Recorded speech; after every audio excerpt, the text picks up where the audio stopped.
सुबह उठते ही प्रभु का नाम लेने के बाद हम प्राकृतिक चीज़ों को खोजने लगे अपने मुंह धोने के लिए, क्योंकि हम ऐसे ऑर्डिनरी चीज़ तो बहुत धो चुके हैं।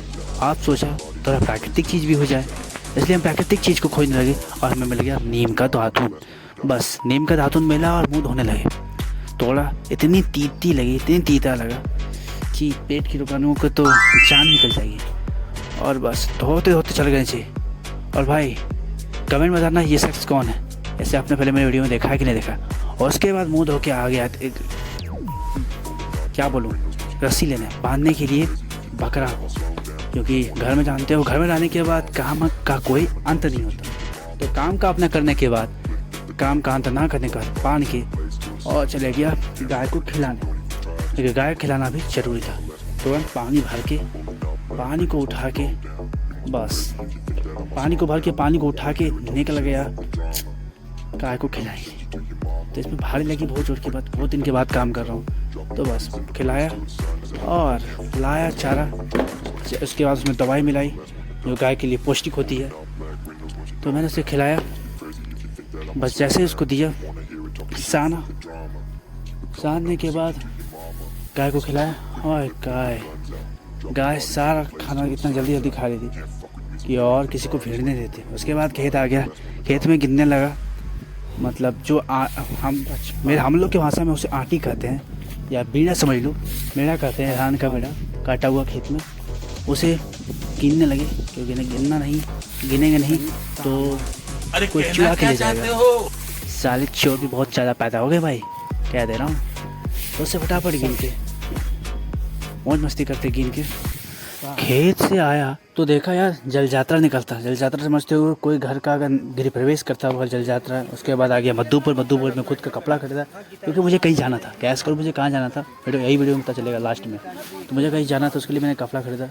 और आज मधुपुर में भीड़ बहुत ज़्यादा और कपड़ों का दाम सर पर चढ़ा हुआ, क्योंकि अभी महापर्व आ गया है, छठ आ गया। इस कारण कपड़ों का दाम सर पे चढ़ा हुआ है। और हम भी इस सर पे चढ़े हुए कपड़े को लेके खरीद के पैसे का खर्चा करके, जो हमारे दिल टूट गया पैसों खर्चा करने में, हम आ गए मधुपुर पेट्रोल पंप। वहाँ से गाड़ी में पेट्रोल भराया, अपना खर्चा किया और आ गया घर में खाना खाया। और उसके बाद रात में जो हुआ उसको तो आप भूल ही नहीं सकते। तो हमारे रात में हम बना रहे हैं एक स्पेशल डिश। सोचो क्या है भाई, क्या है, समझ गया क्या? बताता हूँ। हम बना रहे हैं सेका हुआ लिट्टी, जो गोबर को जला के पूरी तरह से और उस पर रख के सेक के बनाते हैं, जो आपको कलकत्ता के रेलवे स्टेशन में मिल जाएगा, आसनसोल के रेलवे स्टेशन में मिल जाएगा। ऐसे बना रहे कुछ, तो खाने में खूब मज़ा आएगा। और बैंगन के चोखे के साथ भरता। भाई ये सब खाने में सच्ची बिहार की याद रहती, क्योंकि बिहार में ही लिट्टी फेमस है। और इतनी फेमस है कि बिहार का ही लिट्टी चोखा कहा जाता है। तो भाई साहब इस सुंदर माहौल में, अब मैं इस पहले भी खाया हूँ ये, लेकिन आज 2 साल के बाद मैं ये खा रहा हूँ यार, दिल को सुकून मिल गया। क्या बताऊँ, दिल में जो आराम मिला, दिल में जो कहस मिला, वो कह नहीं सकता मैं आपको कि कितना प्यार। और हम बस इसको पलटाने लगे, गरम लिट्टी को पलटाना, मतलब समझ रहे हो ना, आग में हाथ डालने के बराबर होता है भाई। और हम सच में आग में हाथ ही डाल रहे थे, मुहावरा सच है, आग में हम हाथ डाले थे भाई। जैसे बोलते हैं ना सांप के बिल में हाथ डालना, मैं क्या है वही है, सांप के बिल में हाथ डाल रहे थे, मतलब आग में हाथ डाल रहे थे। जो चलन फील होती, पर ठंडा मौसम था, थोड़ा कम ही चलन फील हो रही थी, इसलिए पलटा बड़ा मेहनत करने। खाना है कुछ अच्छा चीज़ तो मेहनत तो करनी पड़ेगी, उसी कारण हम मेहनत करने में लग गए और बस मेहनत करने लगे।